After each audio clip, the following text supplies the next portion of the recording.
Saúde, força e luz. Estamos examinando detidamente o fim da ditadura militar. Os empresários também vão querer o fim da ditadura militar. Por quê? Porque eles se sentiam manietados, eles se sentiam alijados do poder, porque tudo era feito pelos militares, eles que tocavam a economia, né? Se parecia aqui a União Soviética. Olha que paradoxo, né? Você tinha tanta estatização no Brasil, que dava a impressão que isso aqui era um país da União Soviética. O governo Geisel lembra muito o governo da dona Dilma, e vamos fazer a separação correta. O Lula nunca foi coisa nenhuma. Ele dizia que ele era torneiro mecânico, o que também não é muita verdade, porque ficou muito tempo mais no sindicato do que trabalhando na chapa. Mas a dona Dilma, que ninguém chama de comunista, ela é realmente comunista, ela como o Guido Mantega, e isso é uma razão que nós vamos ver porque ela caiu. Ela não caiu por causa da corrupção, ela caiu porque era comunista, né? Então, os nossos queridos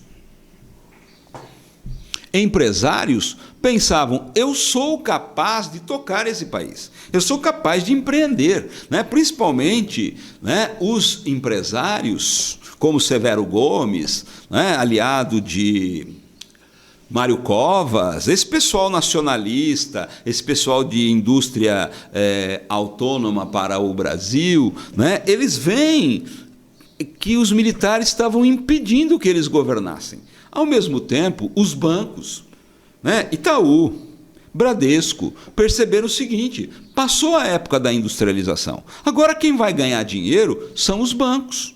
Toda época tem um grupo que ganha dinheiro.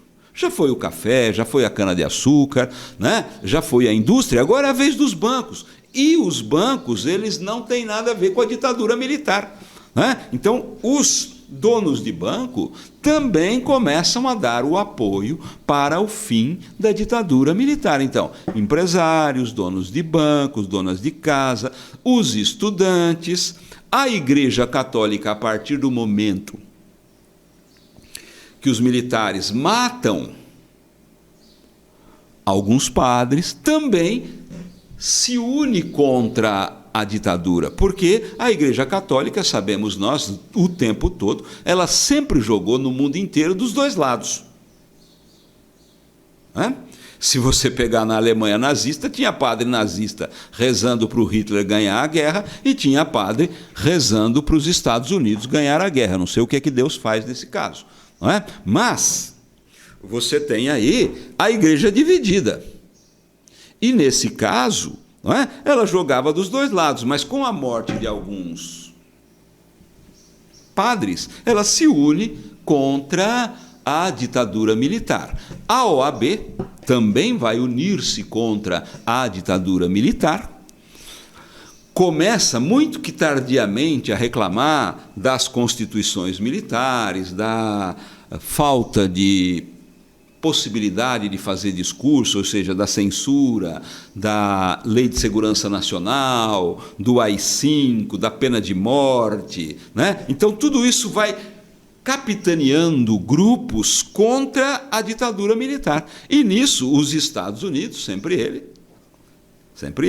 eles olham para a Nicarágua e veem o quê? Que esses grupos lá na Nicarágua conseguiram derrubar a ditadura do Somoza, que tinha como a pior guarda assassina de todos os tempos os Tonton Macuts.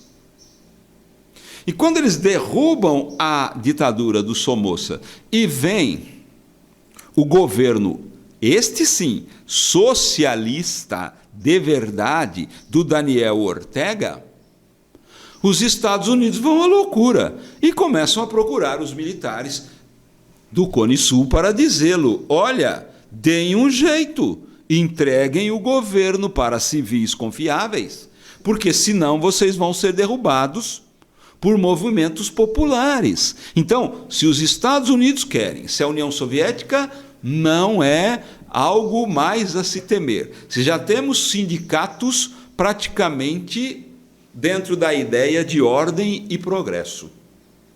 com alguma acomodação e desacomodação, mas próximo daquilo que é necessário. Se os estudantes já estão nas ruas, se a igreja já está na rua, e se a Dona Globo,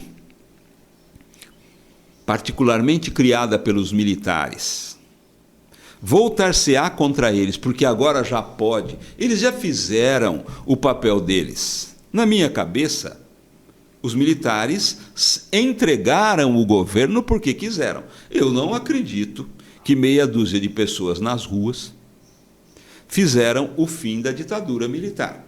Né? Aquilo era um grande acordo para pôr fim à ditadura, para entregar o governo, né? Tanto é que foi escolhido o Figueiredo para o último governo, e ele vai soltando as amarras. Aliás, Geisel já fez muito pela volta da democracia, ainda que ele seja muito xingado, né, pelas pessoas que não entendem de política, mas de Geisel, Figueiredo, já se vem preparando o fim da ditadura militar para se evitar que um verdadeiro socialista chegasse ao poder no Brasil. Então tem todo um acordo, e esse acordo fica muito claro quando, da missa da morte do comunista, ele era comunista sim, aí é verdade falar, é bom falar a verdade. O Vladimir Herzog, a esquerda tenta esconder isso, mas ele era comunista sim.